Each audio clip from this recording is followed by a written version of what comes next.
E hoje vamos falar um pouco mais sobre a defesa de Estevão diante do Sinédrio. Na semana passada nós falamos dos versículos 1 aos versículos 7, do capítulo 7 do livro de Atos, e hoje nós vamos falar dos versículos 8 ao 16, se assim Deus o permitir.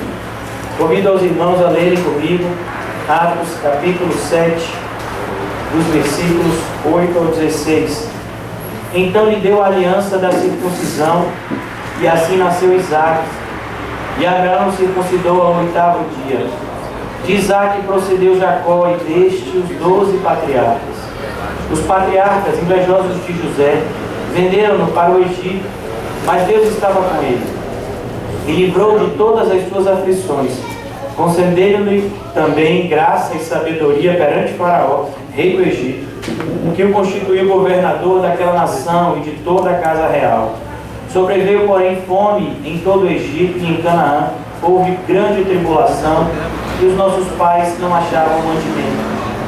Mas tendo ouvido Jacó que no Egito havia trigo, enviou pela primeira vez os nossos pais.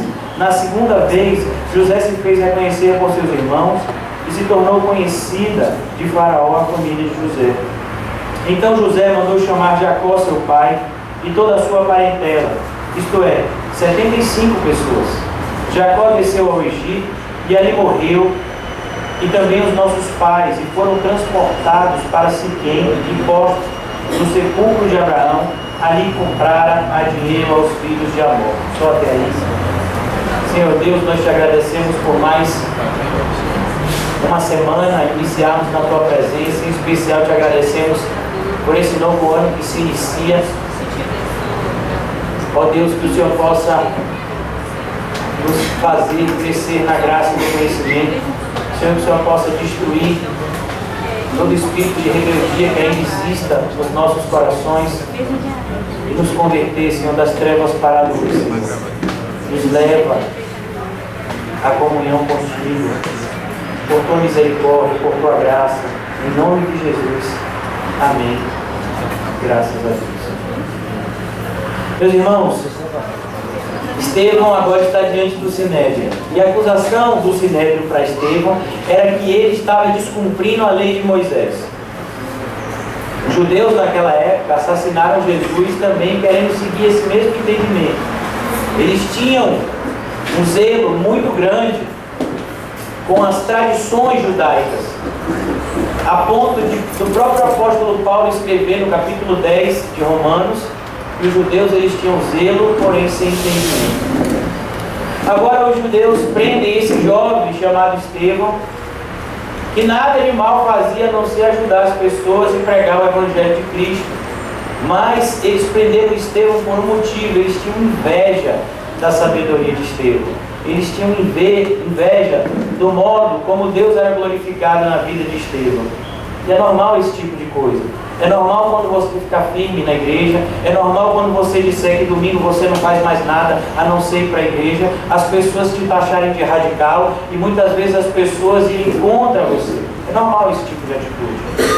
É normal quando você colocar na sua vida Deus como prioridade, as pessoas não somente se afastarem de você, como criarem uma série de rótulos. É normal, por exemplo, um jovem que decide se guardar para o seu casamento ser taxado de homossexual pelos seus colegas. É normal uma jovem que decide se guardar para o seu marido ser taxado de careta, de cafona e de muitas vezes de legalista. Estevão era um jovem comparado aos homens da sua idade, mas isso não fez com que ele não cumprisse fielmente a palavra de Deus e se tornasse o primeiro mártir. E como Estevão faz então? Estevão, ele prega a palavra de Deus para aqueles que deviam conhecer a palavra de Deus. A plateia, por assim dizer, aquelas pessoas que estão ouvindo o sermão que Estevão prega, são nada mais, nada menos do que aqueles que deveriam ensinar a palavra de Deus. Quando em Oséias, no capítulo 6, nós lemos que o povo perece porque lhe falta conhecimento, naquele mesmo capítulo o Senhor está disciplinando, o Senhor está revoltado, o Senhor está chateado, o Senhor está indignado e irado, não primeiramente com o povo, mas primeiramente com os sacerdotes, que tinham a obrigação de ensinar corretamente o povo e não ensinavam a eles. E nós podemos trazer isso muito para os nossos dias, quando o Evangelho de Cristo tem sido esquecido e quando tem sido pregado outro Evangelho, sem cruz, sem renúncia, sem nenhum tipo de mortificação da nossa carne, onde absolutamente, em vez de nós sermos ensinados, desista dos seus sonhos e abraça os sonhos de Deus, nós somos ensinados, desista do sonho de Deus e abraça os seus sonhos. Esse tipo de evangelho que é pregado hoje em dia. Estevão, nos nossos dias, provavelmente também seria martirizado. As palavras de Estevão, principalmente para um judeu, são palavras difíceis de se ouvir. Talvez elas não indignem tanto você e a mim, porque nós não viemos de um contexto judaico. Mas um judeu, ouvindo essas palavras, eles ficam extremamente indignados. Aqui cabe uma atenção para vocês e para mim.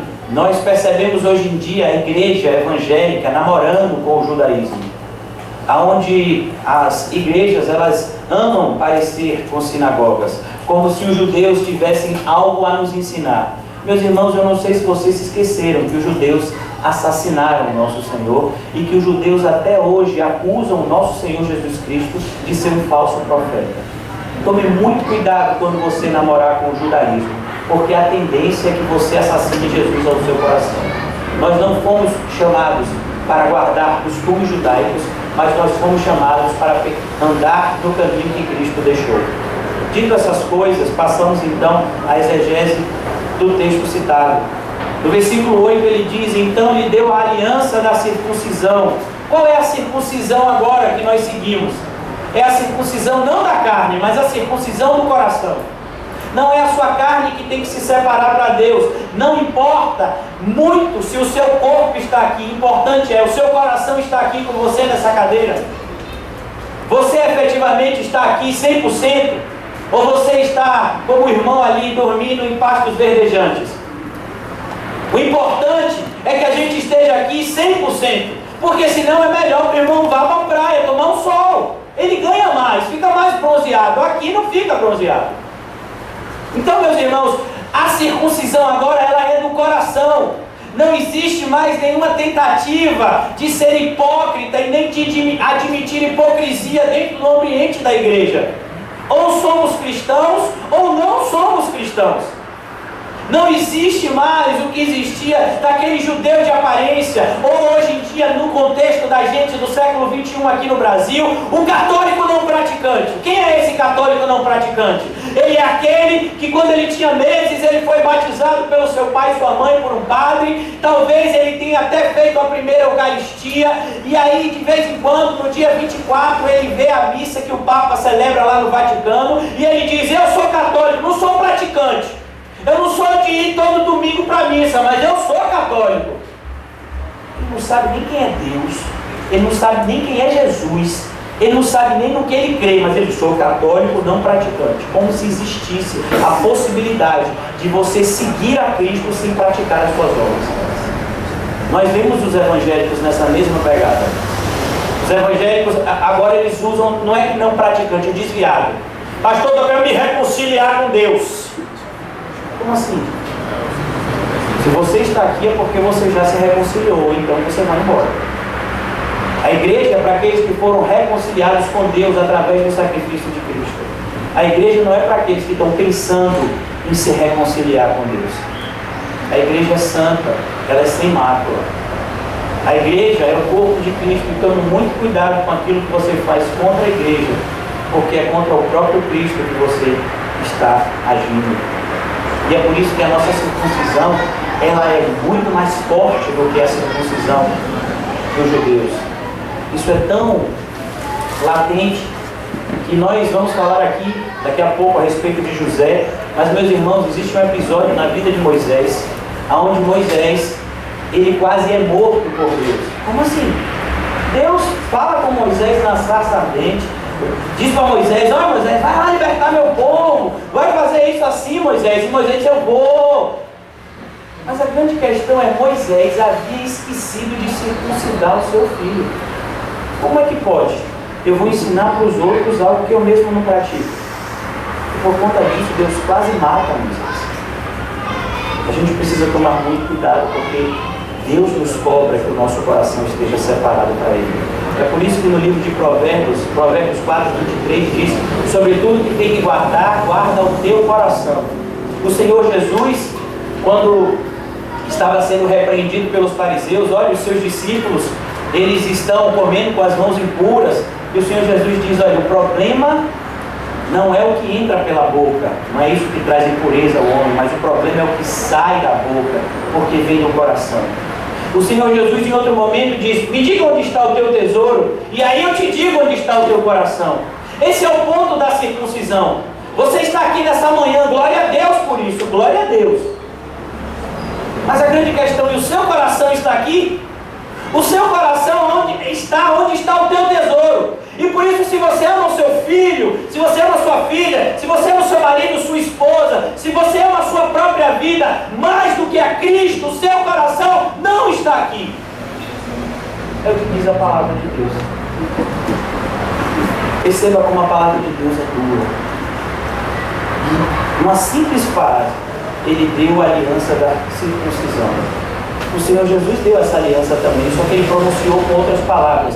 Ele disse: todo aquele que não renuncia a tudo, não pode me seguir. Essa é a circuncisão que o Senhor Jesus nos cobra. Você quer seguir a Ele? Você quer a sua salvação? Então renuncie a tudo antes de pensar em seguir a Ele. Assim nasceu Isaque, e Abraão o circuncidou ao 8º dia. E de Isaque procedeu Jacó, e deste os 12 patriarcas. Essa é a linhagem que o Senhor Deus separou no Antigo Testamento: Abraão, Isaque e Jacó, conhecido como os patriarcas. Através de Abraão nós também fomos abençoados, pois a promessa a Abraão não se restringe somente ao povo judeu, mas no capítulo 12 do livro de Gênesis, o Senhor Deus diz para Abraão: através da tua descendência singular, eu abençoarei todas as nações da terra. Olha nós aqui. Nós não precisamos ser judeus para sermos abençoados. Nós somos cristãos que foram alcançados quando o Evangelho chegou aos gentios. Os patriarcas invejosos de José venderam para o Egito. Meus irmãos, percebam uma coisa: é o mundo que sente inveja da gente, não a gente que tem que sentir inveja do mundo. Nós vemos a igreja, hoje em dia, sentindo inveja do mundo. Então, por exemplo, lá na Praça Cairu, teve o Réveillon dos pagãos, por assim dizer. Mas aqui na Pituba teve o Réveillon dos evangélicos. Que legal, né? Com cantores evangélicos, para que a gente tenha uma virada gospel. Não, irmãos. A gente não sente inveja das festas pagãs. A gente não sente inveja do modo de vida mundano. Meus irmãos, eu sei que nós somos tentados, nós sentimos vontades muitas vezes, mas isso não significa que eu tenho que aceitar essas vontades sem lutar. Eu preciso lutar contra a concupiscência dos meus olhos, contra a concupiscência da minha carne e contra a soberba da minha vida. É isso que diz o apóstolo João na sua primeira carta, quando ele diz: não ameis o mundo e nem nada que há no mundo, porque tudo que há no mundo é a concupiscência dos olhos, a concupiscência da carne e a soberba da vida. É nesse contexto que nós temos que viver no Egito, sem nos contaminar com as coisas do Egito. É muito parecido com a vivência de Daniel e os seus amigos no período que estiveram escravos na Babilônia. Quando o mestre, que era responsável por cuidar daqueles garotos, dentre eles Daniel, Misael, Azarias, conhecido como Sadraque, Mesaque e Abednego, eles foram separados para serem treinados em toda a sabedoria da Babilônia, para então servirem de conselheiros para o rei. Mas eles disseram: nós não vamos nos contaminar. A ideia é: nós fazemos parte, nós estamos vivendo num mundo mas nós não podemos fazer parte deste mundo e nem das coisas que o mundo ama, porque tudo que existe no mundo vai ser destruído, bem como todos aqueles que amam o mundo serão destruídos conjuntamente com o mundo que eles amam. Por isso que é normal que os ímpios sintam inveja da nossa confiança, é normal que os ímpios sintam inveja do amor de Deus aperfeiçoado nas nossas vidas, mas não é normal nós sentirmos inveja dos ímpios. E é por isso, meus irmãos, que eu aconselho a você a mesma coisa que eu aconselho a mim em muitos momentos. Quando muitas vezes fomos tentados a olhar para a vida dos ímpios, achando que a vida dele é boa, basta que você leia as palavras proféticas do Senhor Jesus a respeito do seu juízo. O justo se salva com dificuldade. Imagine o que Deus tem reservado para o ímpio e para o pecador naquele dia. É por isso que nós precisamos cada vez mais descobrir o prazer e a alegria de sermos cristãos. Nós estamos no melhor lugar dessa terra, nos alimentando do melhor dessa terra, que é o pão vivo que desce do céu, a palavra de Deus. Nós precisamos valorizar isso antes que isso seja tirado de nós. Chegará um momento onde as pessoas sentirão fome, e não vai ser de pão, vai ser da palavra de Deus. Nós vivemos tempos quase assim. Hoje em dia, se você procurar um lugar para ouvir a palavra de Deus, você não vai encontrar facilmente. E chegará um tempo onde não se encontrará de forma alguma. Por isso, buscai enquanto se pode achar. É isso que nós precisamos fazer. Os patriarcas invejosos de José venderam-no para o Egito, mas Deus estava com ele. Percebam uma coisa, esses patriarcas aqui eram nada mais, nada menos do que os próprios irmãos de José. Isso é assustador, irmãos. É impressionante como quando você se converte, muitas vezes o seu familiar vai ser o seu principal inimigo. O Senhor Jesus disse, olha, numa casa existirão 5 pessoas. Quando ele fala numa casa, são pessoas que habitam em uma casa, familiares. 5, 3 se levantarão contra 2, 2 contra 3. O pai vai entregar o seu filho. O seu filho, ele vai entregar o seu pai. A sua sogra vai entregar a sua nora. E assim sucessivamente. Sabe, é esse ambiente que nós vivemos. É por isso que o Senhor Jesus nos avisou. Olhe, cuidado. Porque agora que vocês são cristãos, vocês têm uma nova família. Quando o Senhor Jesus está em determinado dia em uma casa, a sua mãe e os seus irmãos batem lá. Diz, olha, manda chamar esse menino Jesus aí, rapaz. Por que eles não entraram? Eles não concordavam com o ministério de Cristo, ainda não concordavam. E Jesus disse, a minha mãe e os meus irmãos são aqueles que ouvem e obedecem a voz do meu Pai que está no céu. Essa palavra é dura para nós, mas ela é bíblica. Ou nós aprendemos a olhar uns para os outros aqui como irmãos e irmãs, ou nós nunca entenderemos o que significa ser uma família cristã. A família cristã, segundo alguns idólatras da família, porque hoje em dia tem todo tipo de idolatria. E hoje em dia tem gente que diz assim, que o propósito de Deus é a família. Eu não encontrei isso na Bíblia, você me mostra? Porque Deus ama a família. Você já ouviu isso? É comum, né? Ministérios que botam como nome família. E domingo é o culto da família. E eu procuro na Bíblia, eu procuro no Novo Testamento e você não encontra esse tipo de coisa. O que a gente encontra é que nós temos uma nova família. Essa aqui é a sua nova família.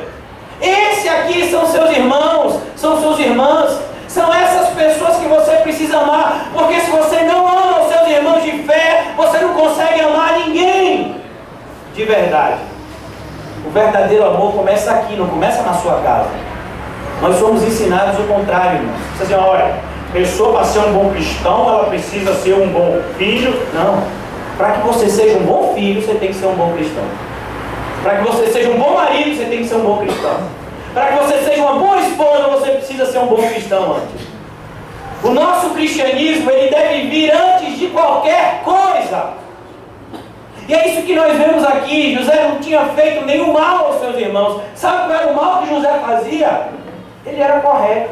E os seus irmãos eram incorretos. Os seus irmãos mentiam para o pai.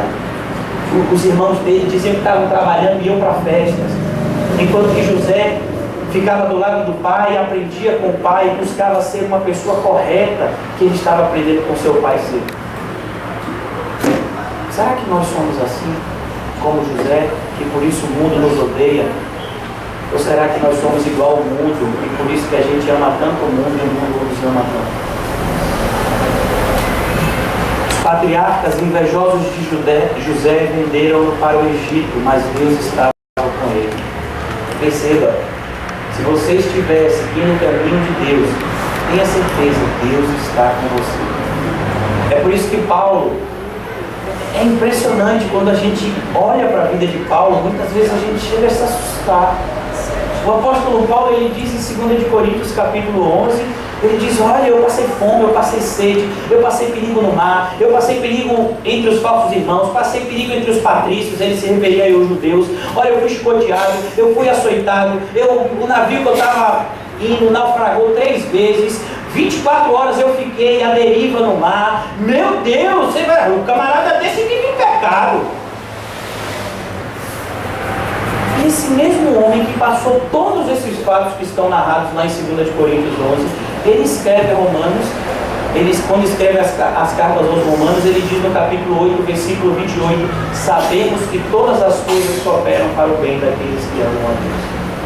Meus irmãos, hoje eu vou falar sobre isso. O nome da pregação de hoje, ainda que tardiamente, é Controle Absoluto. Talvez você já tenha visto um filme assim. Eu acho que já tem um filme aí, que o nome é esse, Controle Absoluto. Temos um controle absoluto. Mesmo quando as pessoas intentam a fazer o mal, porque quando você vai lá para Gênesis, os irmãos não queriam vender José, eles queriam matar ele. Você acha que Satanás quer simplesmente quebrar sua televisão, quebrar seu carro? Você acha que a vontade de Satanás é botar alguém para lhe xingar? Você acha que é só isso que Satanás quer fazer na sua vida? Não, meus irmãos, o propósito do diabo é muito simples, ele quer lhe matar. Ele é um assassino. E por que ele não consegue isso? Porque tem uma pessoa que controla ele. Assim como Deus controlou os irmãos de José que queriam assassinar ele, mas apareceu o Rubem, que era o mais velho, e diz, não, matar a gente não vai matar ele não, que é isso, rapaz, ele é irmão da gente. Perceba que é o Senhor que amolece e endurece o coração de quem quer, na hora que quer. É difícil, essa é a doutrina que mais humilha homens, pecadores e orgulhosos como nós. Quando Deus olha para você e diz assim, você acha que você é um homo sapiens? Você é um vermezinho de Jacó, rapaz. Olha, me respeite, viu? Me respeite que eu não sou verme. Pois a Bíblia diz que você é um vermezinho de Jacó. Imagine, ele está falando isso para o povo eleito. Ele está falando nem para a gente, porque a gente, antes de conhecer a Cristo, ele chamava de cães. Gostoso ouvir isso, né? Deve ser uma coisa agradável. Seu cão, né? Bem agradável. Ou também éramos conhecidos, os gentios, como porcos. Perceba como, quando você lê a Bíblia, o seu orgulho, ele vai lá para baixo. A sua autoestima vai lá para baixo. Se temos algum valor, temos por causa de Deus e não por causa da gente. Sabe, esse evangelho, essa lixologia que é pregada hoje nas igrejas, as pessoas dizem, porque Deus, Ele mandou o Filho porque Ele ama muito você. Ele mandou o Filho porque Ele ama a Ele mesmo. Você já leu Ezequiel capítulo 36? Olha, eu vou salvar vocês, mas não é por causa de vocês não, é por amor ao meu nome. Você sabe a palavra, a oração que o Senhor Jesus nos ensinou? Pai, santificado seja o teu nome, seja feita a tua vontade. Mas hoje em dia, se você tem fé, você a profetiza, você toma posse, você repreende, você amarra, você bota Satanás embaixo da sua chuteira, né? Você faz todo tipo de atrocidade gospel hoje em dia. E era isso que os irmãos de José faziam. E nesse entendimento de que se pode fazer tudo, os irmãos de José odiaram José porque ele era uma pessoa correta e buscava seguir a vontade de Deus. E deixa eu lhe dizer uma coisa, José tinha sonhos, e ele é conhecido por sonhos, mas os sonhos de José não eram deles, eram os sonhos de Deus. Hoje em dia nós estamos ensinados, você tem um sonho de dar a volta ao mundo em 80 dias, não jogue isso no lixo, isso é de Deus. Venda seus irmãos, passe os outros para trás, mas realize o seu sonho. Deus quer te ver feliz. Meu filho, você não sabe nem o que é felicidade. Talvez se eu dissesse para as minhas filhas, o que vocês querem para ser felizes? Ah, papai, eu quero comer chocolate o dia todo, McDonald's o dia todo, e nunca mais eu quero ir para a escola. E aí eu vou fazer minha filha, minha filha, tudo que eu quero é você feliz. Então nunca mais você vai para a escola. Agora imagine ela com 20 anos, 30 anos, sem saber fazer uma conta de 1 mais 1, sem saber ler, sem saber escrever, sem saber fazer uma série de coisas que uma criança de 6 anos muitas vezes já sabe fazer, porque eu quis que ela fosse feliz e não levei ela para a escola. Que tipo de pai eu sou? E você acha que Deus é assim? Como pai? A gente não sabe o que é felicidade, é por isso que Jesus também nos ensina isso. E ele diz no Sermão da Montanha: felizes são os pobres em espírito, felizes são os que choram, felizes são os misericordiosos, felizes são os mansos, felizes são os pacificadores, felizes são os que são perseguidos. Isso é tudo que a gente acha que é infelicidade, é o que ele diz que é felicidade. Porque você não sabe ver direito. O mundo literalmente está de cabeça para baixo. Eu não sei se vocês já assistiram algum filme de ficção científica, que o mundo fica de cabeça para baixo, aí as coisas ficam coladas no teto. Não sei se vocês já assistiram esse filme das décadas passadas. E é mais ou menos assim, o mundo está de cabeça para baixo. Quando o pecado entrou no mundo, ele colocou o mundo em oposição à vontade de Deus. Os sonhos de Deus agora são loucuras para a gente. Sabe quem é aquele que agradava o Pai? Foi aquele que renunciou a tudo, o Filho. Esse é o verdadeiro sonho de Deus para mim e para a sua vida. Mas nós somos chamados muitas vezes a realizar as concupiscências da nossa carne e dizemos que Deus quer que a gente realize os nossos sonhos carnais. O sonho de José não era de José, era de Deus. Era Deus falando com José o propósito da vida dele. Olha, José, é assim que vai acontecer na sua vida. Tome muito cuidado quando você dividir os sonhos de Deus com os outros, porque eles vão te odiar mais ainda por conta disso. Você vira para uma pessoa e você diz assim: Deus vai me levar para o céu. Cristo morreu por mim, eu vivo por Ele. Aí a pessoa vai dizer: então Ele só vai levar você. É só você que Ele vai levar. Quer dizer, só porque eu tomo uma cervejinha, só porque eu conto uma mentirinha de vez em quando, só porque eu não pago meu imposto direito, só porque eu sou torcedor do Bahia, só por causa disso eu não vou para o céu? Não, você não vai para o céu porque você odeia Deus. Essas coisas só são evidências de que você odeia Deus. Quando você ama a Deus, a Bíblia diz, você obedece a Ele. Meus irmãos, a Bíblia, ela é um livro que não deixa dúvidas a respeito de muitos pontos importantes que Deus quer que a gente não tenha dúvida. Dentre eles, o que significa amar a Deus? Tem muita gente que diz, uma vez a gente levou um mecânico para consertar o carro de uma pessoa que supostamente devia ser uma irmã de igreja, mas que apostatou. E essa pessoa, o mecânico, ele tinha um crucifixo, e aí ele estava no carro assim, a gente: você conhece a Jesus? Jesus, assim, ó! Tudo bem que ele estava quase embriagado. E a gente deixou ele de volta no bar lá para se embriagar. E ele estava com no mínimo um monte de mulher. Mas é Jesus, ó, e eu aí Jesus, ó. Como assim você e Jesus assim?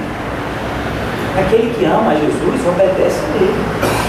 Por que me chamais Senhor, Senhor, e não fazeis o que eu mando? Perceba que o evangelho é puro e simples. Você ama?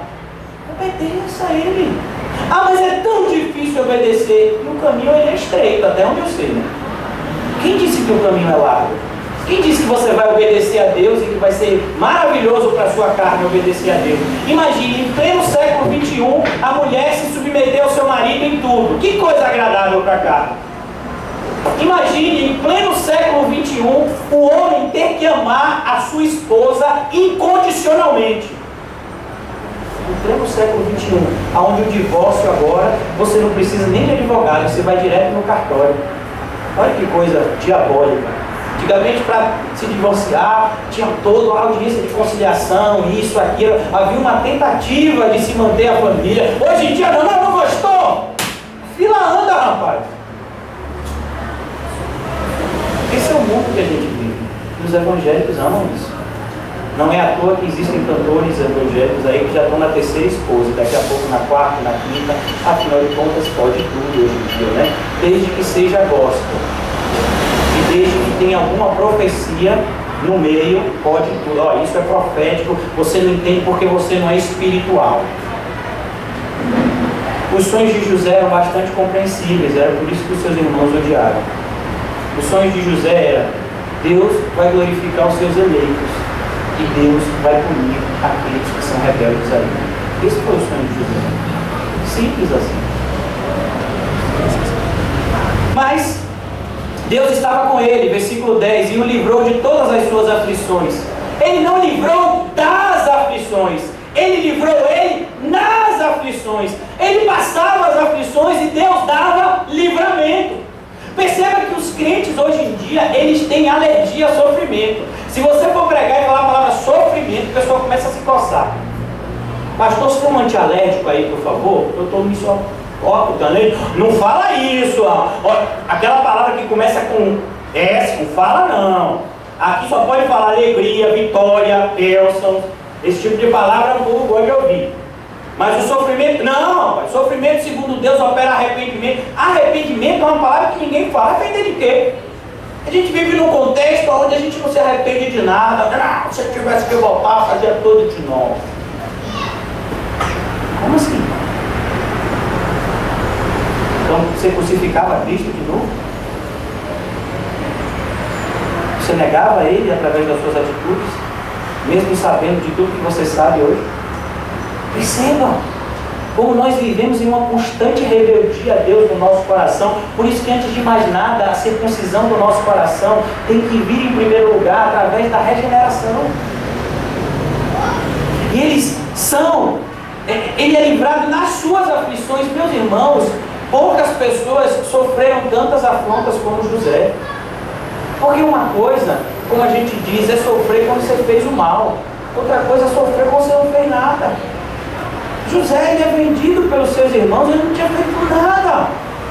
E agora ele está lá, escravo de Potifar. E aí Potifar está lá coligado com ele. Potifar tinha deixado tudo na mão dele. E agora aparece uma mulher lá, uma meretriz, que tenta seduzir José. E porque ele é correto e não se deita com ela, ela vai e inventa uma mentira de José. Diz que José tentou estuprar ela. E agora ele vai para a cadeia por causa de uma pessoa que inventou uma mentira para ele, dele. Imagine a cabeça desse homem. Mas Deus, eu estou fazendo tudo o Senhor manda. E minha vida só faz isso. É por isso, meus irmãos, que a gente dá graças a Deus pelo Evangelho. Tiago respondeu essa dúvida de José, quando ele nos disse no capítulo 1 do seu livro de Tiago, no capítulo 1 do livro de Tiago, versículo 13 e diante: tem por motivo de grande alegria o passardes por todo tipo de tribulação, porque a tribulação, ela produz perseverança. A perseverança, ela precisa ter ação completa para que nos torne perfeitos e íntegros, em nada faltosos. É isso que a Bíblia nos ensina. José estava sendo aperfeiçoado e preparado. Ele não estava sofrendo por sofrer. Ele estava passando por um estágio de preparação para que ele crescesse em intimidade com Deus. É isso que nós passamos todos os dias. É por isso que eu fico enojado quando alguém me manda essas coisas de final de ano, sabe? É um ano de bênção, ninguém, é um ano de sofrimento para a glória de Deus, ninguém manda. Um ano de arrependimento na sua vida, um ano de crescimento na graça e no conhecimento do nosso Senhor e Salvador Jesus Cristo. Um ano onde você pense menos em você e mais no seu próximo. Ninguém fala isso. Não. Olha, eu desejo para você dinheiro, prosperidade, porque não basta só dinheiro, tem que ter prosperidade também. Eu desejo para você saúde, mas se vier uma gripe, você repreende no nome de Jesus. Meu Deus do céu. As aflições fazem com que nós busquemos a Deus e tenhamos mais intimidade com Ele. Meus irmãos, eu não estou falando isso porque eu gosto de sofrer, não. Eu odeio sofrer tanto quanto vocês. Mas a palavra de Deus nos convence da necessidade do sofrimento para que a gente amadureça na fé. Então agora, nós sentimos dores na carne, mas nós sentimos alegria no Espírito, porque se é uma coisa que o sofrimento serve é para nos mostrar que somos filhos de Deus. Porque o Senhor só disciplina os seus filhos. Ele é só açoita aqueles que Ele ama. Aqueles que estão sem correção é porque não são filhos de Deus, eles são bastardos. É o que nós aprendemos na sexta-feira aqui na igreja, o perigo quando Deus diz amém. Há um perigo muito grande. Esse povo, que depois de 400 anos vai ser libertado, ele está no deserto. Lá no livro de Números, se eu não me engano, capítulo, foge a memória, esse é o 11. E aquele povo está no deserto, eles começam a falar mal de Deus. E, rapaz, ele trouxe a gente aqui, esse deserto, a gente come esse maná podre, esse negócio, só essa mesma coisa todo dia. Bom, era quando a gente estava no Egito, tinha pepinos, melões, asa de águia, chiclete com banana. Bom, era o Egito, rapaz. E aí Deus disse, o que vocês querem? Eu quero gente que quer carne, carnaval, festa da carne. Eles queriam carne. Ele disse, quer carne? Então mandou codornizes, meu irmão, codorniz. Pense no negócio de codorniz. Você acha que a Vipal tinha negócio de frango? Foi Deus lá. Ele mandou uma distância de um dia, o que equivale a 30 quilômetros. Até essa altura aqui, ó, de árvore. Você já imagina uma quantidade, que pegou menos, outro dia o irmão me contou aí. Pegou menos, pegou 37 quilos. Imagine, tinha frango, rapaz. Mas a Bíblia diz que antes que a carne descesse para o estômago, quando ainda estava nos dentes, Deus matou todo mundo. Não deixou nem que chegasse no estômago. Deu-lhes o que pediu, mas fez definhar a sua alma. Salmo 106, versículo 15. Essas coisas não se pregam. Por quê? Porque não pode assustar o povo.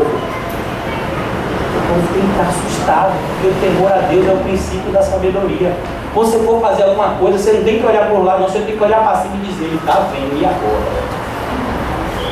Eu tenho que pedir misericórdia e voltar do pecado que eu queria cometer.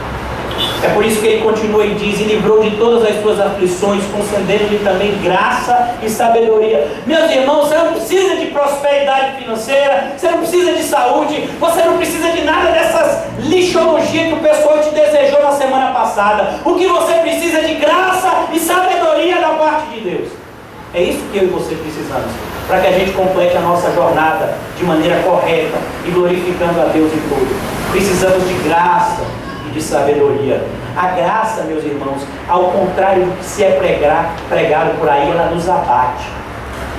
Perceba, tudo que temos foi nos dado pela graça. Sabe? Pessoas chegam e dizem, não, pastor, eu sou homem trabalhador. Trabalhador. E quem te deu sua saúde? Quem te deu sua saúde?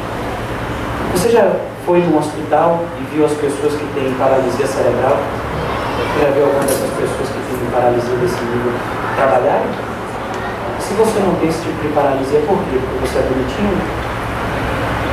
Se você tem a sua cognição perfeita, se você consegue raciocinar, isso é graças a quem? Perceba que o homem não tem mérito em nada. Sabe quando você olha para um prato de feijão com arroz e você diz assim, foi o meu suor? Mas quem te deu o seu suor? Nem o seu suor é seu. Nada. É por isso que a graça, ela nos convence daquilo que precisamos mais saber. Somos dependentes de Deus em tudo. Precisamos ser dependentes de Deus em tudo. Não podemos fazer nada, absolutamente nada na nossa vida à parte de Deus. Jesus colocou da seguinte forma, sem mim, nada podeis fazer. Muitos planos dos homens são agradáveis aos seus próprios olhos, mas são caminhos de morte. A gente não sabe de nada, gente. É como o Tiago coloca na sua carta também, ele diz, não diga, olha, eu vou para tal cidade, vou vender, vou fazer negócio lá durante um ano, e vou prosperar. Ele diz, não diga isso, você não sabe nem o que vai acontecer. Você não sabe nem se você vai chegar na cidade. Você não sabe nem se você vai conseguir passar um dia nessa cidade. Você não sabe de nada. Diga, se Deus quiser, faremos isso e faremos aquilo. Se Deus quiser. José, ele veio com esse propósito, com essa missão. Deus querendo mostrar logo no começo, eu controlo tudo e todos. É assim que Deus age na vida de Abraão. Sara não podia ter filhos. E o controle absoluto de Deus. Por que Sara nasceu estéril? Porque Deus quis. E por que nasceu Isaac com Sara com quase 90 anos de idade? Porque Deus quis. Perceba que as coisas acontecem única e exclusivamente pela vontade soberana de Deus. Está escrito em Filipenses capítulo 2, versículo 13, se eu não me engano. Não depende, porque Deus que opera em nós tanto querer como efetuar segundo a sua boa vontade. É por isso que nós chamamos de doutrinas da graça. As doutrinas bíblicas do Senhor que nos mostram cada vez mais de que Ele é Deus, que nós somos totalmente dependentes da sua graça. Perceba que os evangélicos de hoje não têm nenhuma dificuldade de reconhecer que são salvos pela graça. O problema é quando é tirado o mérito deles. Filho, mas se é pela graça, qual é o seu mérito? Você não pagou nada. Vocês já ouviram bastante eu repetir isso, vou repetir de novo. Pense numa coisa que dá coceira no meu ouvido, é quando alguém diz que pagou o preço de oração. Você pagou o quê? Para que você pagou? Não, paguei para Deus. Para Deus. Você pagou um preço de oração para Deus. Por quê? Pela vida de fulano, só está na igreja, cá no meu joelho.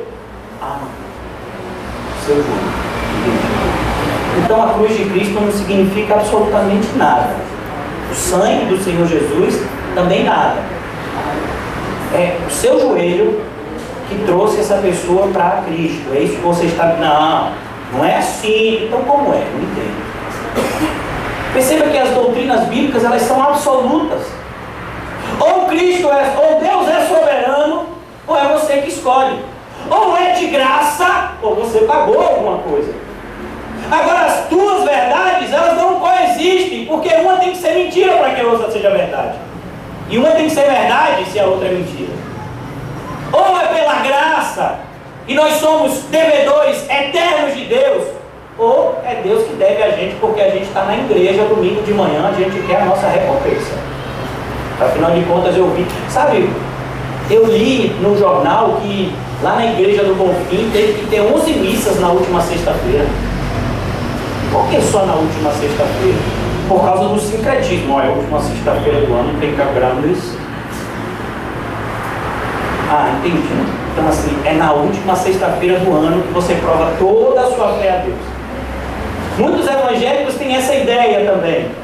É no domingo que eu sou crente. Segunda, terça, quarta, quinta, sexta e sábado, só o diabo sabe o que eu faço. Cuidado, meus irmãos. Porque os judeus até podiam pensar isso, e por isso eles guardavam somente o sábado. Mas o Senhor Jesus falou algo a Nicodemos, que eu e você nunca podemos esquecer. Se não nascer de novo, não pode ver e nem entrar no reino dos céus. Eu e você precisamos nascer da água do Espírito. Eu e você precisamos ser feito uma nova criatura, onde tudo se fez novo. Agora, tudo que para nós era lucro, nós fizemos como perda. Tudo que para a gente trazia alguma vantagem, a gente fez como esterco. Porque agora o nosso propósito é viver para a glória de Deus. Esse é o Evangelho. E é por isso que o Evangelho bíblico é tão odiado. Mas ele também nos dá sabedoria. E a sabedoria nada tem a ver com inteligência. A sabedoria nada tem a ver com genialidade ou com o tamanho do seu QI. A sabedoria é o fato de você saber aplicar os princípios de Deus na sua vida prática. Isso é sabedoria de Deus. Eu conheço muitas pessoas que leram a Bíblia 10 vezes, 15 vezes. Eles podem recitar trechos e trechos da Bíblia de cor. Mas se você apresentar uma situação prática na vida dessa pessoa e disser qual conselho você daria para essa pessoa, não sei. Você pega um pastor desse que de repente sabe a Bíblia decorada, e aí você diz assim, olha, fulano, ele está querendo se separar da mulher, porque a mulher, só misericórdia, viu? Um vai fazer um ovo queima, já rasgou 2 calças dele. Quando ele está chegando em casa com fome, ela está assistindo a novela, então ele quer se separar da mulher. Aí o camarada, pastor, disse: não, mas Deus chamou a gente para ser feliz. Se ele vai ficar feliz separado e a mulher também, é isso que Deus quer. Gente, é isso que diz a Bíblia. Você não sabe a Bíblia decorada? Ele pode até saber a Bíblia decorada dos sermões aqui, mas ele não aplica um versículo na sua própria vida. Jesus fez essa acusação aos fariseus também. Vocês atam fardos pesados, fardos esses que vocês não querem carregar com nenhum tempo. Cuidado, meus irmãos, quando nós formos hipócritas, quando soubermos versículos decorados, quando soubermos doutrinas decoradas. Por exemplo, a pessoa chega aqui na igreja e ela quer agradar o pastorizante. Pastor, eu também sou da predestinação. Eu te perguntei nada, meu filho. Eu quero que você seja parecido com... Eu sou da predestinação. Não, meu filho, eu quero que você seja parecido com... Não, eu sou da predestinação. O que é predestinação? Eu não sei não, mas me disseram que o senhor gostava disso, por isso que eu disse, que eu sou da predestinação. Né? Gente, não é isso. Nós fomos chamados para sermos feitos parecidos com Cristo. Se você for feito parecido com Cristo, lógico que você vai saber que Deus o Pai está no controle de todas as coisas, e Ele predeterminou todas elas antes da fundação do mundo. Nada foge do seu controle. Você vai saber disso quando você busca andar no caminho de Cristo.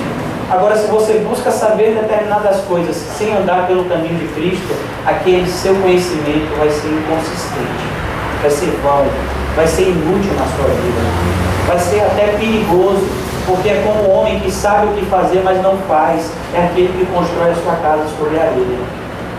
Ele não teve sabedoria para construir a sua casa. Ele não praticou os princípios que lhe foram ensinados e que ele aprendeu. E por conta disso, por não ter sabedoria, ele vai ter que arcar com as consequências das suas atitudes loucas. O contrário de sabedoria na Bíblia é loucura. Não é aquele que tem sabedoria e aquele que tem pouca sabedoria, não. Ou você tem sabedoria de Deus, ou você é um louco. É assim que a Bíblia aplica, para você ver como a Bíblia é um livro extremo. E ele continua: ele deu graça e sabedoria perante Faraó, rei do Egito, que o constituiu governador daquela nação e de toda a casa real. Agora deu vontade até de falar em uma outra língua. Quer dizer que, olha, vai me dizer que não era. Outra vez chegou uma pessoa aqui que a gente chamava de Sinédrio, porque ele só conhecia o Antigo Testamento. E aí ele disse assim, e ele veio contar a história de José. E aí ele disse: José, olha, Deus vai te tirar da prisão e vai te fazer assentar como governador e não sei o quê, e é isso assim. Entendi. Amém. Jesus, ele é quem? Filho de Deus, o dono de todas as suas coisas. Amém. E ele a si mesmo fez o quê? Servo. Perceba que essa exaltação aqui é uma coisa muito simples. A maior exaltação que um homem pode ter aqui na terra é ser servo de Deus. É por isso que a Bíblia diz: aquele que deseja o episcopato, boa coisa deseja. Quão formosos são os pés dos que apregoam as boas novas. O que significa aqui não era que José estava de repente sendo colocado numa posição de honraria humana, mas nada mais, nada menos que José estava continuando a sua servidão a Deus, agora em um outro lugar. Ele serviu a Deus enquanto filho de seu pai Jacó, ele serviu a Deus enquanto escravo de Potifar, ele serviu a Deus ajudando o carcereiro quando ele estava na prisão, e agora ele estava servindo a Deus, ajudando as pessoas a se prepararem para a seca que viria. Perceba que nessa passagem não tem nenhum tipo de honraria humana, mas o que tem é o propósito de Deus se cumprindo. Deus queria que o Egito se preparasse para a seca que viria, porque era propósito de Deus, através dessa prosperidade do Egito durante esses anos de abundância, sustentar os seus, como a gente vai ver lá na frente. por conta da seca que alcançou toda a região, os parentes de José, o seu pai e os seus irmãos tiveram que vir buscar comida no Egito. Tudo isso faz parte do plano de Deus, e os planos de Deus a gente não pode ver em fatias, porque senão a gente corre o risco de inventar heresias e acreditar nelas. Tem pessoas muitas vezes que usam essa passagem para justificar o fato de pastores se envolverem com política, e a gente sabe que isso é totalmente antibíblico e herético. O fato de se fazer política dentro da igreja, isso é totalmente antibíblico e herético. Não é isso que a gente está vendo. Você viu alguma campanha que José fez? José fez campanha! E ele distribuiu o santinho, e ele disse, os crentes, vote em mim, porque eu vou defender os interesses do crente. José não fez nada disso. Ele era simplesmente um servo, que agora estava responsável por gerenciar a parte econômica do Egito. Para a glória de Deus ele faria essas coisas. Para a glória de Deus ele fez essas coisas. Em momento nenhum você vê José se logo completando ou trazendo vantagens pessoais para a sua própria vida, porque ele era um queridinho de papai. Tome muito cuidado quando você quiser usar a Bíblia para os seus próprios interesses, porque em muitos momentos Deus vai permitir que você se engane, porque é isso que você quer. Aqueles que não têm prazer na verdade, antes sentem prazer no engano, como está escrito em 2 Tessalonicenses capítulo 2, Deus vai enviar o espírito do erro, para que eles creiam no engano e colham a maldição disso. Tome muito cuidado, que o seu prazer e o meu prazer esteja somente na verdade de Deus. Ele continua dizendo, no versículo 11, sobreveio porém fome em todo o Egito e em Canaã, e houve grande tribulação, e os nossos pais não achavam mantimentos. Meus irmãos, a nossa necessidade é uma maravilha para a nossa vida. Eu falo sempre para os irmãos aqui na igreja que hoje a gente sabe conviver com o pouco. Será que a gente sabe conviver com o muito? A maioria das pessoas que eu me relacionei nesse meu pouco tempo de igreja, quando houve um acréscimo financeiro na vida dessas pessoas, ou quando houve uma mudança na vida dessas pessoas, no sentido de diminuir o seu sofrimento aparente, essas pessoas, a primeira coisa que elas fizeram foi se afastar da presença de Deus. Quando nós nos achegamos à igreja, o que nós percebemos é que a igreja está cheia de sofredores. Eu posso ver isso no rosto de cada um de vocês, e eu tenho certeza que vocês podem ler isso no meu rosto. Nós estamos aqui, estamos debaixo de um sofrimento. Eu tenho certeza que se esse sofrimento não existisse, a gente não estaria assim. Se as coisas destrutivas que aconteceram na nossa vida não tivessem acontecido da forma como aconteceram, nós não estaríamos aqui. Se os nossos planos mirabolantes tivessem dado certo, se as nossas tentativas de conquistar o mundo tivessem dado certo, nós não estaríamos aqui. Nós estaríamos em Ibiza, em Cancún, nós estaríamos em algum paraíso curtindo a vida adoidada. Nós estamos aqui porque o nosso coração sofre muitas vezes com coisas materiais, nada mais do que o reflexo do grande sofrimento espiritual pelo distanciamento de Deus. Meus irmãos, o homem precisa de Deus. Deus não precisa do homem. Ontem eu conversava com o irmão Ricardo, que muitas vezes a gente sente uma ansiedade, uma angústia, e às vezes a gente tenta preencher isso com uma comida, assistindo um filme, fazendo alguma coisa, mas aquele vazio continua lá. Eu vou falar algo que eu creio que a maioria de vocês já sabe, e é o que a gente acha que já sabe, que a gente precisa mais ouvir de novo. A única forma de nós melhorarmos a nossa qualidade de vida é fazermos uso dos meios de graça, que são três: palavra, oração e comunhão.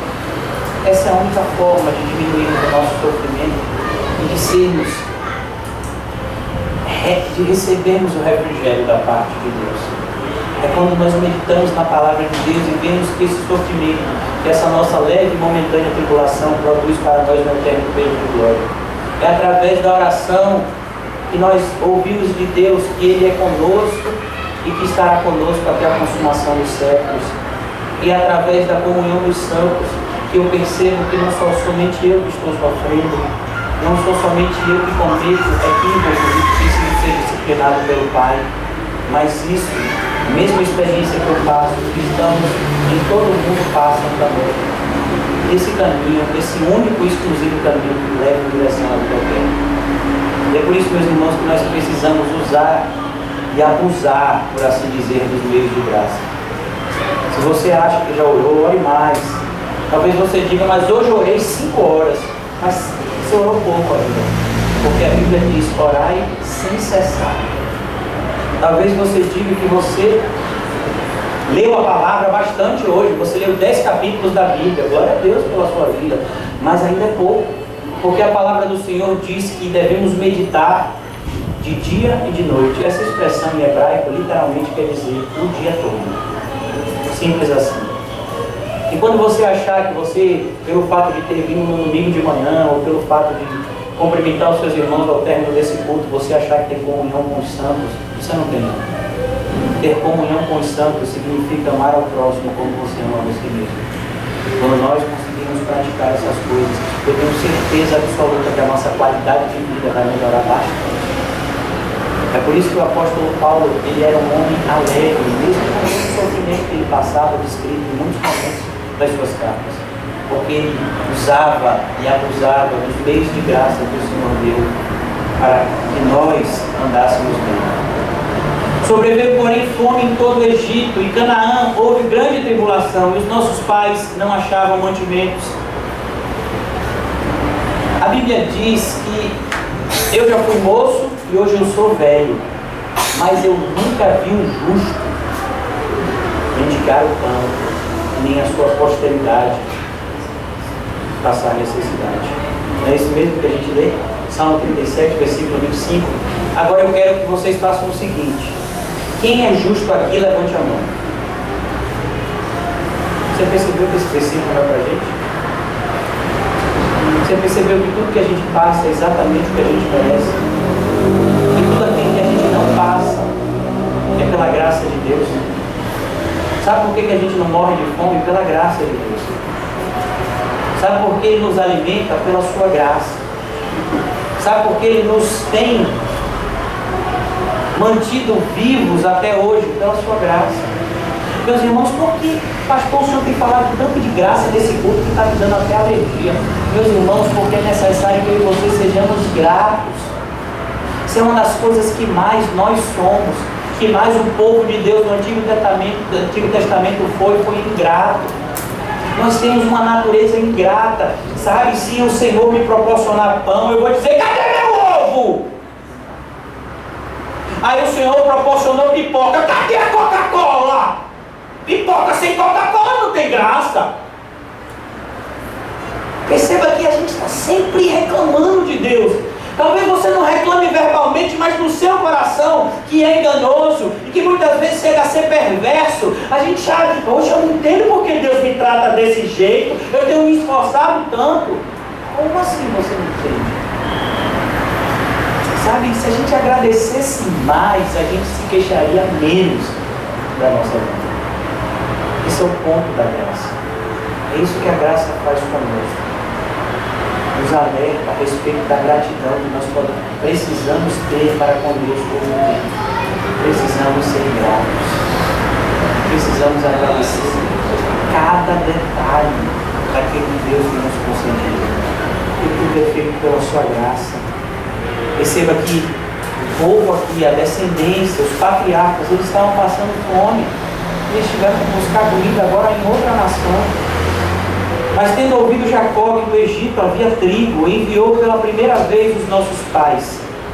Na segunda vez, José fez reconhecer por seus irmãos e se tornou conhecido de Faraó, a família de José.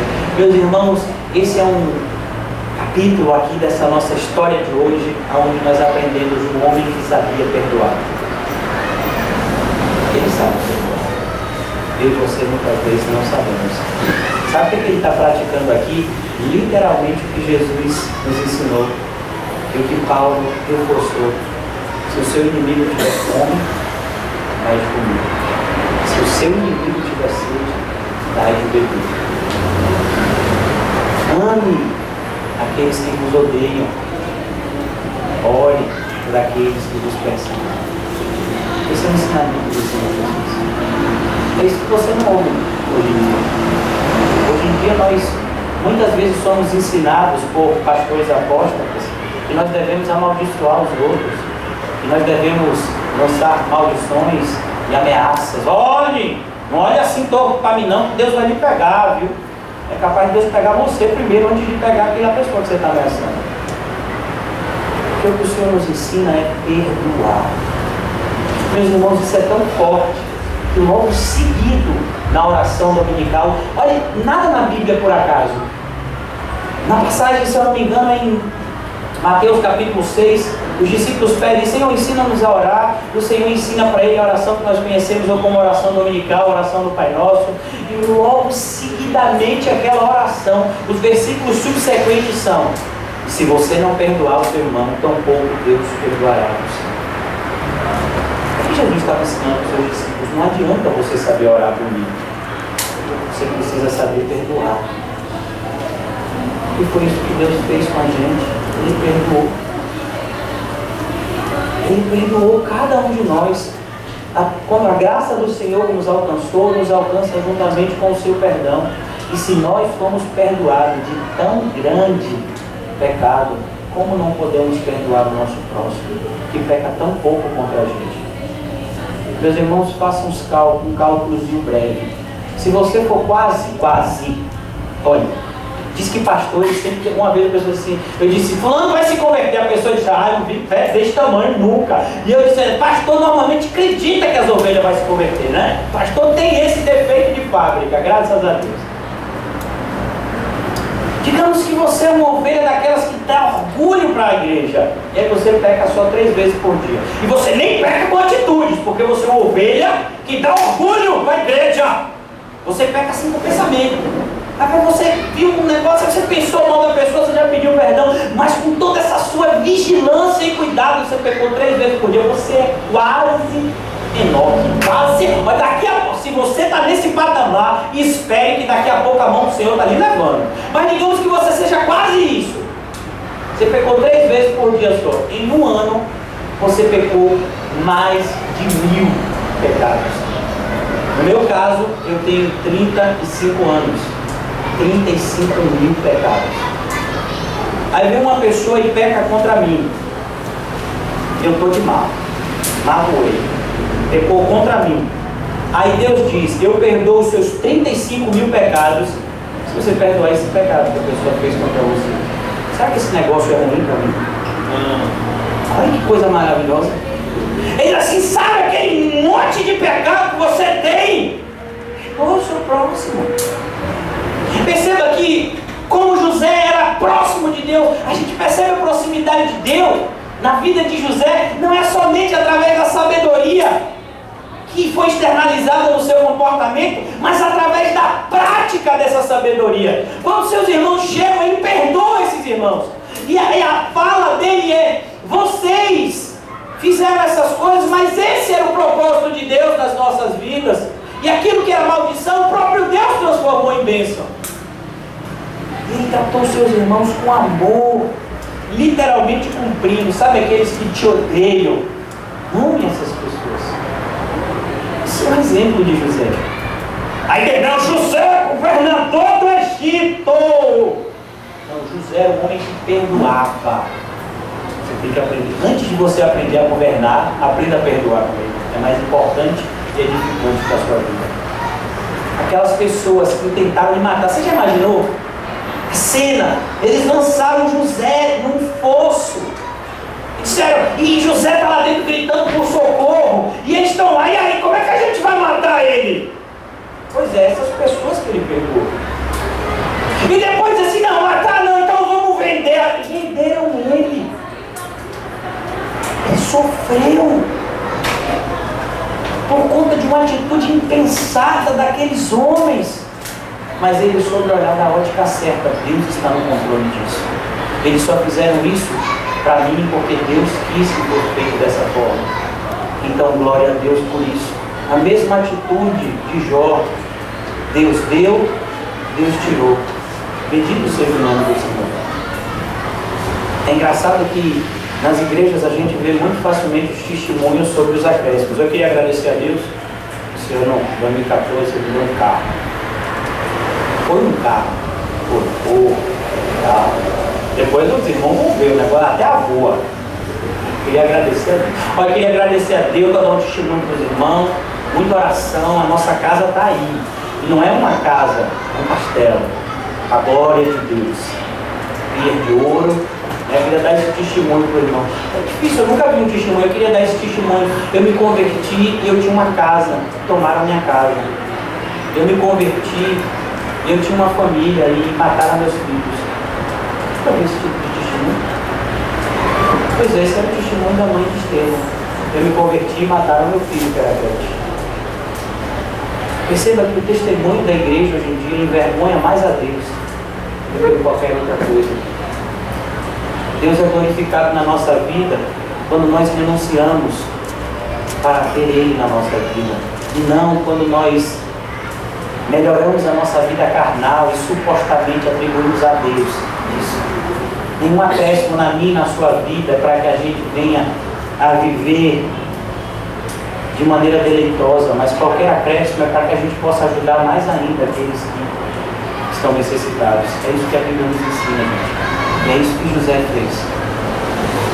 Ele não pensou nele mesmo. Sabe aquelas pessoas que tentaram matar ele? Ele disse: traz todo mundo para cá.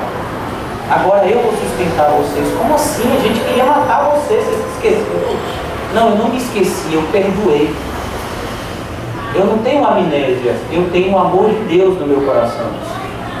Perdoar não significa ter amnésia. Perdoar significa olhar da maneira certa. Sabe por que essa pessoa me fez mal? Porque ela não tem Deus. Por isso que ela me fez mal. E sabe por que eu não vou fazer mal para essa pessoa? Porque eu tenho Deus. Essa é a maneira de olhar para as atrocidades que muitas vezes são cometidas com a nossa própria vida. E não essa palhaçada psicológica de que você tem que esquecer. Não, você tem que olhar da maneira certa. Essa pessoa fez isso porque não tinha Deus. Estevão vai ser apedrejado, você sabe qual é a fala dele? Pai, perdoa, eles não sabem o que fazem. Sabe, se Deus vai perdoar eles, é a obrigação de Deus, mas eu vou perdoar quem eu quero. Eu vou perdoar todos aqueles que me ofendem. Deus vai ter misericórdia de quem quer, mas eu vou ter misericórdia de todos, porque se eu não tiver misericórdia de alguém, Deus também não tem misericórdia de mim. É por isso que José, ele tem que ser lembrado na minha e na sua mente, principalmente pelo seu coração, o homem que perdoava, o homem que perdoou aqueles que tentaram matar ele, e o perdão dele não foi simplesmente dizer eu te perdoo, mas foi eu não só te perdoo, como eu vou manter vocês e toda a sua família. Isso é um perdão de verdade. Ele não só deixou de fazer o mal que ele podia fazer, mas ele fez o bem que ninguém imaginava que ele fosse fazer. Já seria de grande monta José dizer: olha, vocês vão embora aqui, nunca mais me apareçam, porque eu podia matar cada um de vocês, como vocês quiseram me matar lá. Eu podia matar vocês, eu sou o governador do Egito aqui. Se eu mandar esses soldados aí arrancar o pescoço de todo mundo, eles me obedecem. Então eu vou ser um homem misericordioso, vou embora daqui e nunca mais me apareçam. Ele podia fazer isso, mas ele não fez isso. Ele não só não fez o mal, como ele fez o bem, que ele foi ensinado pelo próprio Deus a fazer. É isso que a gente tem que pensar. Ser cristão não significa simplesmente deixar de fazer o mal, mas é principalmente começar a fazer o bem. A gente vê muitas vezes o cristianismo como uma religião negativa, no contexto de que eu bebia, deixei de beber, eu fumava, deixei de fumar, eu traía, deixei de trair, eu fazia isso, deixei de fazer. Não, mas o cristianismo é principalmente uma religião positiva. Visitai os órfãos e as viúvas nas suas necessidades, fuja da corrupção desse mundo. Há uma positividade nisso. Faça o bem àqueles que te fazem mal. Há uma interação necessária que nós precisamos ter na vida daqueles que nos ofendem. Não é somente não fazer o mal que de repente poderíamos fazer, mas é fazer o bem que ninguém imaginava que fôssemos fazer. Na segunda vez, José fez reconhecer por seus irmãos e se tornou conhecido de Faraó, a família de José. Então José mandou chamar a Jacó, seu pai, e toda a sua parentela, isto é, 75 pessoas. Jacó desceu ao Egito e ali morreu, e ali também os nossos pais, e foram transportados para Siquém e postos no sepulcro de Abraão, porque ali comprara a dinheiro aos filhos de Amor. Meus irmãos, um detalhe para que a gente conclua o culto de hoje. A família de Jacó, os parentes de José, vão morar no Egito, afinal de contas estava havendo fome em todo o mundo. A terra de Canaã estava passando por uma tribulação, por uma adversidade muito grande. Mas o cuidado que José teve com esses parentes é algo sobrenatural, digno de nota, por assim dizer. Quando você pega o capítulo, não na memória o capítulo, mas lá no livro de Gênesis, no finalzinho do livro de Gênesis, vai dizer que José, ele tinha receio de que os seus irmãos se misturassem com os egípcios. Então o que é que ele faz?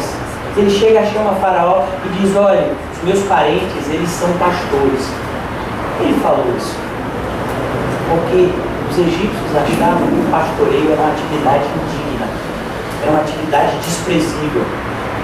E eles dão uma porção da terra do Egito, chamada de Gozém, se eu não me engano, que ficava em uma extremidade do Egito, para que ficasse bem distante das delícias, por assim dizer, de maneira que aqueles irmãos dele não viessem a se contaminar com o Egito. Eles estavam lá, mas eles não faziam parte daquela civilização. Eles estavam lá por um tempo, mas quando eles morrem, eles são levados para outro lugar.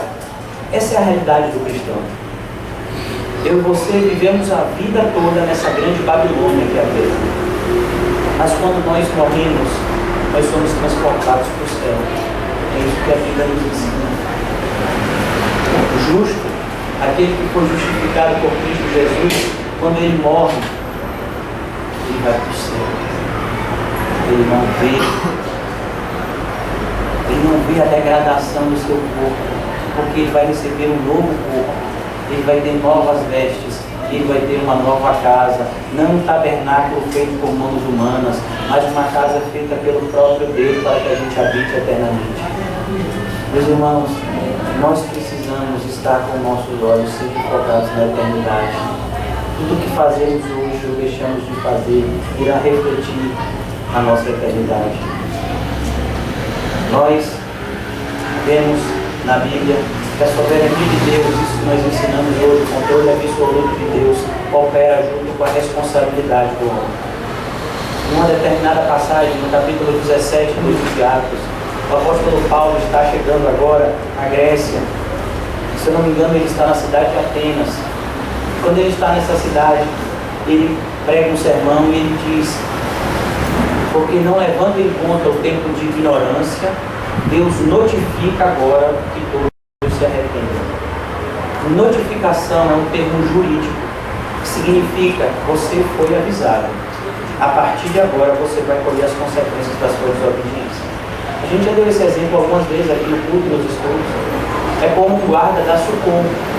Ele chega e vê que você está com o seu som bastante alto. E ele notifica você, mas naquele momento ele não vai te multar. Ele não vai tomar o seu som. Ele vai dizer: abaixa o seu som ou então desligue. Ele notificou você, mas se ele voltar de novo e o seu som estiver alto, ele vai aprender o seu som e muito provavelmente você vai pagar uma alta multa. O que o Espírito Santo de Deus faz através da pregação é notificar aos homens. É isso que você foi hoje, você foi notificado. Nós precisamos nos arrepender.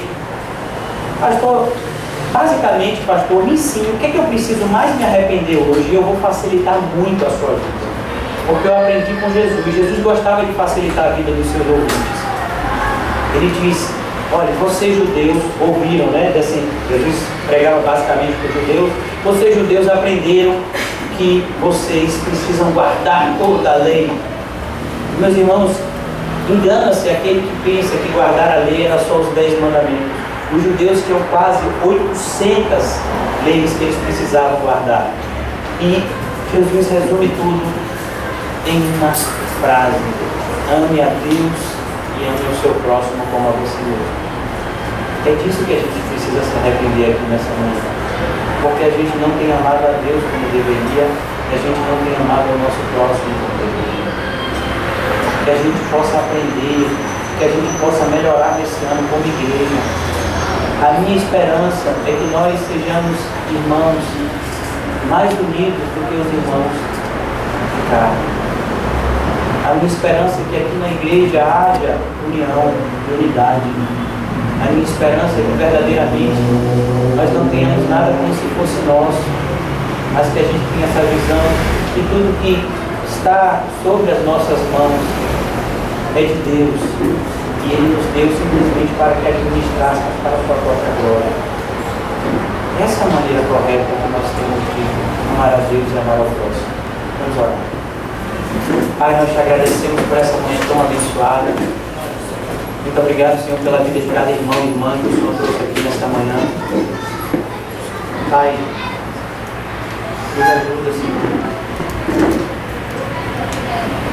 Eu sou um homem falho, pecador. Fui alcançado pela tua graça.